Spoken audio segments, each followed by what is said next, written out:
Good morning city বয় চ্যানেলের পক্ষ থেকে আপনাদের সালাম এবং শুভেচ্ছা জানাচ্ছি। প্রিয় বন্ধুরা, আশা করি আপনারা সবাই ভালো আছেন। আপনাদের ভালো থাকা এবং সুস্থ থাকা একান্তভাবে কামনা করি। আফটার লং টাইম আবার গুলশান বা অনেক দিন পরে আবার গুলশান হর্টিকালচার সেন্টারে এলাম বা গুলশান নার্সারিতে এলাম। নার্সারি ঘুরে ঘুরে আপনাদের সাথে কিছু কথা বলবো এবং নার্সারির আপডেট আপনাদের সাথে দেখাবো।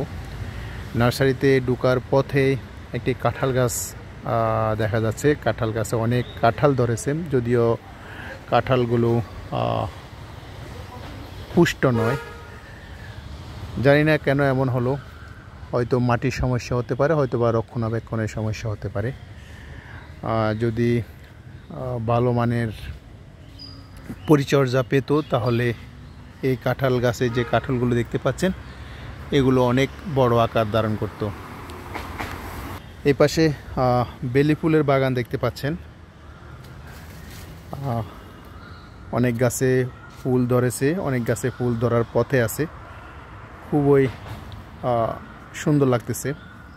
গতকালকে যেহেতু বৃষ্টি হয়েছে, বৃষ্টির কারণে আজকের এই নার্সারি গুলশান হর্টিকালচার সেন্টার আরও পরিপুষ্ট লাভ করেছে। এখানে বেগুন গাছ দেখতে পাচ্ছেন, দু একটি গাছে বেগুন ধরেছে এবং প্রায় গাছে ফুল ফুটেছে। এটি অজানা গাছ, অজানা ফুল গাছ। প্রিয় বন্ধুরা, আপনারা দেখতে পাচ্ছেন এই ফুল গাছে অনেক ফুল ধরেছে। আপনারা যদি জেনে থাকেন যে এটি কোন ধরনের ফুল গাছ তাহলে আপনারা কমেন্টস করে জানাতে পারেন।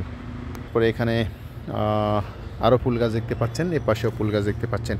ঠিক ওই পাশে একটি আম গাছে বড় আম ধরেছে, আমি সেখানে গিয়ে আপনাদেরকে দেখাবো। ডালিম গাছে ডালিম ধরেছে। কার কার ডালিম পছন্দ সেটি আপনারা কমেন্টস করে জানাতে পারেন। আমার কিন্তু ডালিম খুবই পছন্দ। এই পাশে পেঁপে গাছ দেখতে পাচ্ছেন। বাংলাদেশের মাটিতে পেঁপে খুব ভালো জন্মে। আমরা সবাই যেন বাসা বাড়ির আঙ্গিনায় কিংবা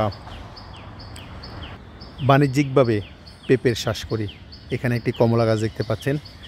বাংলাদেশের মাটি কমলা চাষের জন্য তেমন উপযুক্ত নয়, যদিও পাহাড়ে জঙ্গলে বিভিন্ন জায়গায় এখন কমলা চাষের চেষ্টা চালানো হচ্ছে। আমরা আশাবাদী যেন বাংলাদেশও উন্নত মানের কমলার চাষ হয়। যে কথা বলছিলাম, ওই যে আম ধরে আছে, আমি আপনাদেরকে সেই আম গাছে নিয়ে যাব যে গাছটিতে আম ধরে আছে। ওকে, দেখতে পাচ্ছেন খুব সুন্দর আম। ওয়াও, সুন্দর। এটি হচ্ছে কাটিমন জাতের আম গাছ। এটি কলম করা হয়েছে বিক্রির জন্য। প্রিয় বন্ধুরা, দেখতে পাচ্ছেন খুব সুন্দর। যদি আপনারা এই আম গাছটি কিনতে চান তাহলে আপনাদেরকে গুলশান হর্টিকালচার সেন্টারে আসতে হবে। পাশে আরেকটি কলম জাত আম গাছ দেখতে পাচ্ছেন, ওখানেও দুটি আম ধরেছে, খুবই চমৎকার। পাশে কাঁঠাল গাছ দেখতে পাচ্ছেন, খুব সুন্দর পরিপুষ্ট দুটি কাঁঠাল ধরেছে। এটির নাম হচ্ছে ভিয়েতনামি লাল কাঁঠাল। দুটি সুন্দর কাঁঠাল ধরে আছে গাছে, খুবই সুন্দর। এক নজরে আপনাদেরকে পুরো নার্সারিটি দেখানোর চেষ্টা করব। দেখতে পাচ্ছেন খুবই সুন্দর। গত দু একদিন বৃষ্টি হওয়াতে নার্সারি আবার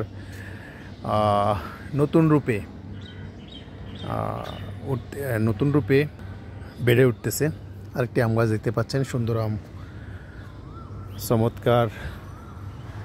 এখানে দেখতে পাচ্ছেন সপেদা, অনেক অনেক ফল ধরেছে এবং এই ফলগুলো অনেক সুস্বাদু। আমি মাঝে মাঝে খাওয়ার চেষ্টা করি। এখন অবশ্যই সপেদার দাম অনেক বেশি। 5-6 বছর আগেও যে সপেদা বিক্রি হতো 5 থেকে 10 টাকা, সেই সপেদা এখন বিক্রি হচ্ছে 20 থেকে 25 টাকা পিস। চমৎকার, গ্রেট। আরেকটি সপেদার গাছ দেখতে পাচ্ছেন, এটা হচ্ছে পেয়ারা গাছ। বাংলাদেশেও প্রচুর পরিমাণে পেয়ারা উৎপাদন হয়। বরিশালকে বরিশালকে পেয়ারা উৎপাদনের অন্যতম জেলা হিসেবে ধরা হয়ে থাকে।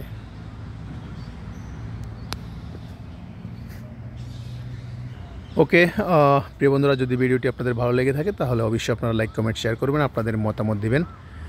আজকের প্রথম পর্বের ভিডিও এখানে শেষ করলাম। দ্বিতীয় পর্ব নিয়ে আবার আপনাদের সামনে হাজির হব। ভালো থাকবেন। আল্লাহ হাফেজ।